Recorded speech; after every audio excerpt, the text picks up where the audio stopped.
welcome to Aguas Calientes in Peru.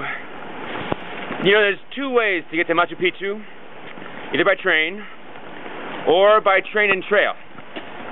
That would be the Inca Trail, which is one stop short of where we are here in Aguas Calientes. But we're not going to do the Inca Trail. We had our trek already. We'll leave that to the masses. So we've taken the train all the way into Aguas Calientes, and we're here first thing in the morning. And it's been recommended to us that checking out the peak of Putu Cusi is about as close as we got. But it's this guy right here on the trailhead coming up. Our fearless leader Dave taking us up. Let's go, Dave. Well, no one said it's going to be easy. We've been going up constantly since we left the train tracks, and now we've encountered some ladder. Yeah, it goes up a little ways. Well, we finally come to a bit of a clearing.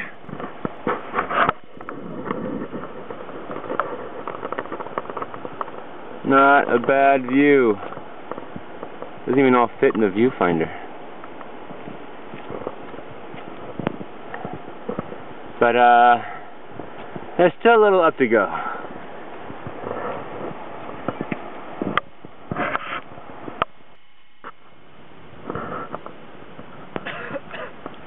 Well, it's a pretty fair climb up, and we get rewarded with a view of Machu Picchu. There's the ancient Inca town, Machu Picchu, and the summit, Machu Picchu, for which it's named.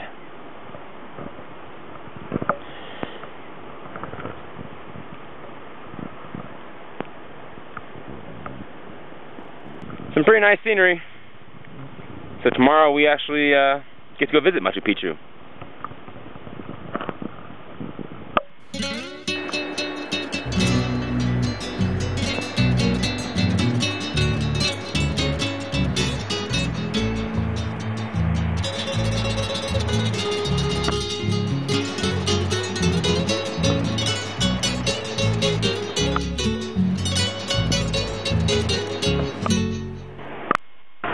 So the first bus to Machu Picchu is scheduled for 5:30 in the morning. I got here at 5, and there are already at least 100 people in line. And the reason for this is it's not just the sunrise, but to climb the peak, Waynapicchu, they only let 200 people go at a time, and they let 2 batches during the day. So that's the 400 people that can head up that way. So we're hoping that we're within that first 400. But if you want to get way ahead of line, I would suggest getting here about 4:30, and make sure you have your tickets, because there's a line of about 50, 60 people in line for the ticket booth. So, little note for you. So we're heading up to Machu Picchu, and then be right on the trail to Waynapicchu if we get within the first 400 folks, or 200 this round. It was insane. I couldn't do anything. I'm sorry. It's like a lot of Mike was joking in Mexico. So we did pretty well. For being on bus number 4, 30 people in a bus, plus who knows how many hikers. So at least 120 people ahead of us. I got number 45 for the Waynapicchu climb for the 7 o'clock. And we've got a good crowd already gathering behind us. So just waiting for this to happen. We're going to get up there. The alpenglow on the mountains behind us here were amazing for the walk over, but it's quite a maze to get from the front gate to the Waynapicchu gate. So if you're looking at doing this, get a good guide or a map or something so you can get straight here as soon as you get off the bus.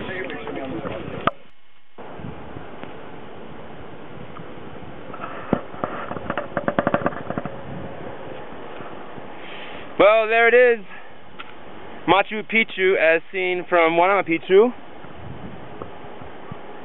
about as early as you can get up here, considering today is pretty much the solstice, so it's as late as the sun is going to rise, so this is as early of light as we could get. Turned out I was number 44 in line, but then I was number 36 actually getting on the trail.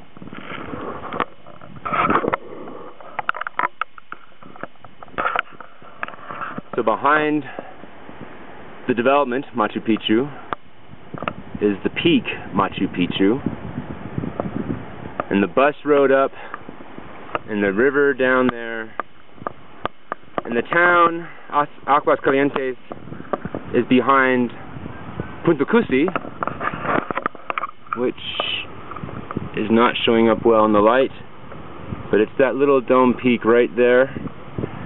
That's what we were on yesterday, having a look over here. So I'm going to muck around a little bit more and get some more snaps,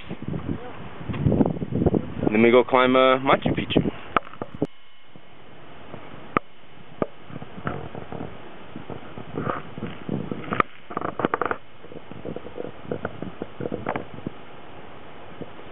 So here are the caves.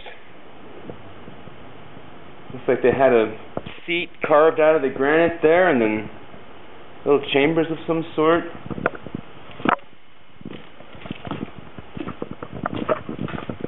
It goes up in there a little ways. And not a bad view to boot. I have to say, I would highly recommend doing this if you're in Machu Picchu. There's nobody here. There are 200 people on the other side clambering their way up and down Waynapicchu, and then this backside here, the caves, is totally nobody. It felt as if the way I came out of the trail, out of the woods, into the open area just above these caves here, it was as if I had discovered this for the first time. It's partially overgrown. There's a little wall over there, and it's pretty awesome.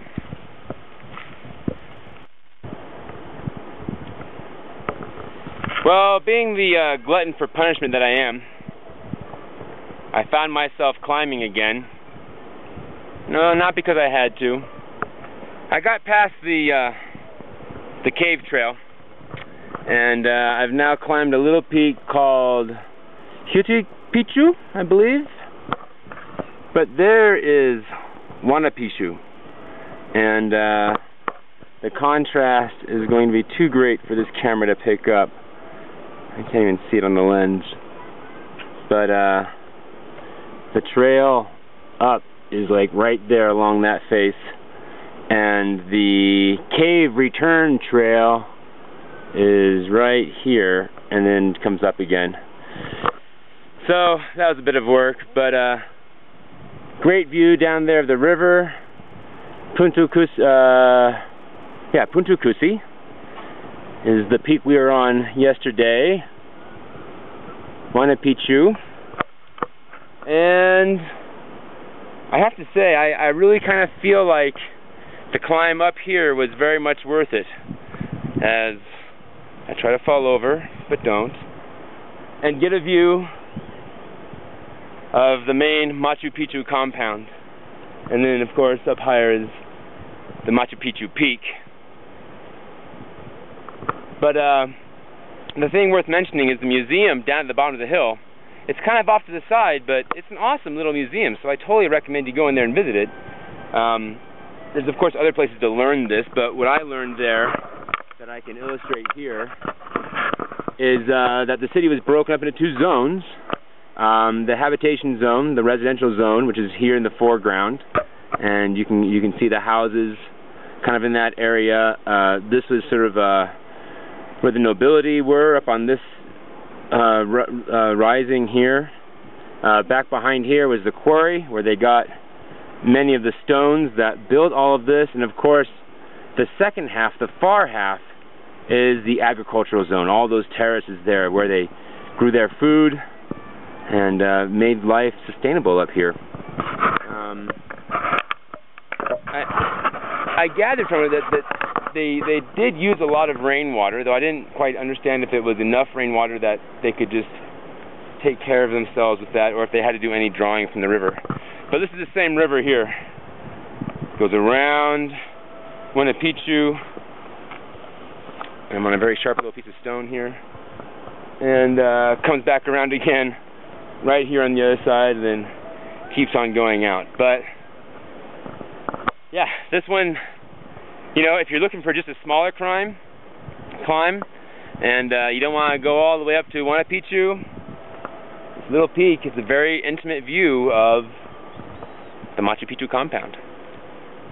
So now I haven't even been down there at all. I came zooting across there this morning, so it's time to go down there and kind of poke around and check things out.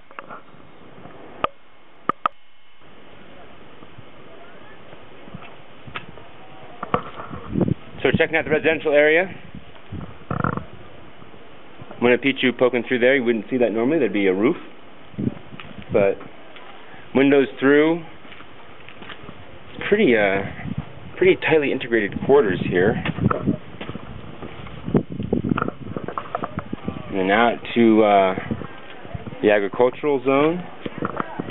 And then the royal mound, the upper echelon of society, I guess, if you will. And then the grazing field with some very authentic llamas. We've come down from the peaks on the north side and have gone across the center of town and followed the signs to what was called Inca Bridge. And there it is. For what reason they had that, to connect to that trail, and you can kind of see how it continued to skirt along the rock face there. And a pretty sweet view of the hydro plant down there, and the river continuing on its merry way after having spent a few hundreds of thousands of years carving this all out so we could come check it out. Well, we're going to head back, probably check in one more time, get a nice overview of the city from the agricultural side of things, and then it's time to head back to Cusco.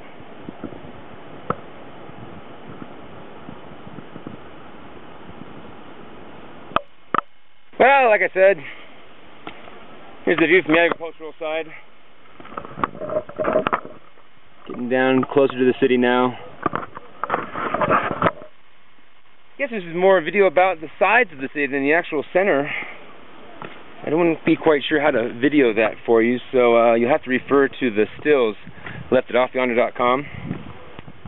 Check those out, but it's going to be the end of the day, so time to head on the bus, on the train, back to Cusco.